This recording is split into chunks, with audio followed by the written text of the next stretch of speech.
বন্ধুরা, গত কয়েক সপ্তাহ ধরে আমরা বাংলাদেশ এবং ভারতীয় সীমান্তে পুশ ইন অর্থাৎ অবৈধভাবে বাংলাদেশে ঠেলে পাঠানোর সমস্যাটি বেশ প্রকটভাবে দেখতে পাচ্ছি।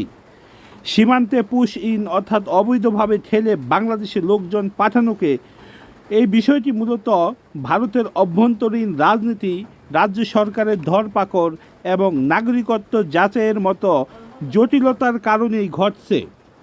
ভারতীয় সীমান্তরক্ষী বাহিনী বিএসএফ বৈধ প্রক্রিয়া ও যাচাই বাছাই ছাড়াই বহু মানুষকে, এমনকি যাদের ভারতীয় নাগরিকত্ব রয়েছে বলে দাবি করা হয়, তাদেরকেও রাতের আধারে বাংলাদেশে ঠেলে ঠেলে পাঠানো হচ্ছে। এর ফলে দুই দেশের সীমান্তে চরম উত্তেজনা ও মানবিক সংকট সৃষ্টি হয়েছে। সীমান্তে পুশ ইন বিষয়টি অর্থাৎ এই পুশ ইন সমস্যাটি জটিলতা ধারণ করার প্রধান কিছু কারণ নিয়ে আপনাদের সাথে আজ কথা বলবো। ভারতের বিভিন্ন রাজ্য, বিশেষ করে পশ্চিমবঙ্গ সরকার অবৈধ অনুপ্রবেশকারীদের চিহ্নিত করার নামে চিরুনি অভিযান চালাচ্ছে। অনেক স্থানীয় বাংলা ভাষাভাষীদেরকে এবং অনেক মুসলিম মানুষদেরকে বাংলাদেশি হিসাবে সন্দেহ করে তাড়াহুড়া করে সীমান্তে পুশ ইন করানোর চেষ্টা করা হচ্ছে। অর্থাৎ ভারতের অভ্যন্তরীণ ধরপাকড় ও রাজনীতির কারণে এই বর্ডারে পুশ ইন সমস্যা প্রকটভাবে দেখা দিয়েছে। এছাড়া কোনো ধরনের আইনি প্রক্রিয়া, আনুষ্ঠানিক বন্দি বিনিময় প্রোটোকল বা কনসুলার অ্যাক্সেস ছাড়াই বিএসএফ সন্দেহভাজন ব্যক্তিদেরকে জিরো লাইনে ফেলে দেওয়ার চেষ্টা করছে। আর এতে করেই এই সীমান্তে পুশ ইন সমস্যা আরও গভীর হচ্ছে। পুশ ইনের শিকার নারী ও শিশুদের অনেক সময় চোখ বেঁধে কোনো প্রকার খাবার না দিয়ে জনমানবহীন সীমান্তে ফেলে রাখা হয়। বর্ডার গার্ড বাংলাদেশ অর্থাৎ বিজিবি ও স্থানীয় বাসিন্দারা এই পুশ ইন চেষ্টাগুলোকে জোরালোভাবে প্রতিহত করেছে।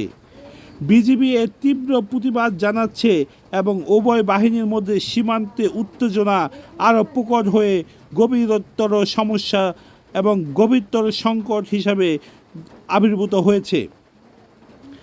ইতিমধ্যে বাংলাদেশের বিভিন্ন সীমান্তবর্তী এলাকার জনসাধারণ এবং বর্ডার গার্ড বাংলাদেশ অর্থাৎ বিজিবি এই দুয়ের সমন্বয়ে গঠিত পাহারা এবং গঠিত নজরদারির মাধ্যমে এই পুশ ইন যে চেষ্টা অর্থাৎ ভারতের এই পুশ ইন চেষ্টাকে ব্যর্থ করে দেওয়া হয়েছে। বাংলাদেশের মানুষ এখন নতজানুভাবে কোনো রকমের কথা বলবে না এবং তারা নতজানু সংস্কৃতি থেকে বেরিয়ে আসার চেষ্টা করছে। ইতিমধ্যে বাংলাদেশ বুঝে গেছে বাংলাদেশকে তাদের নিরাপত্তার ব্যবস্থা নিজেদেরকেই করতে হবে, অন্য কোনো দেশের উপরে তারা নির্ভর করবে না।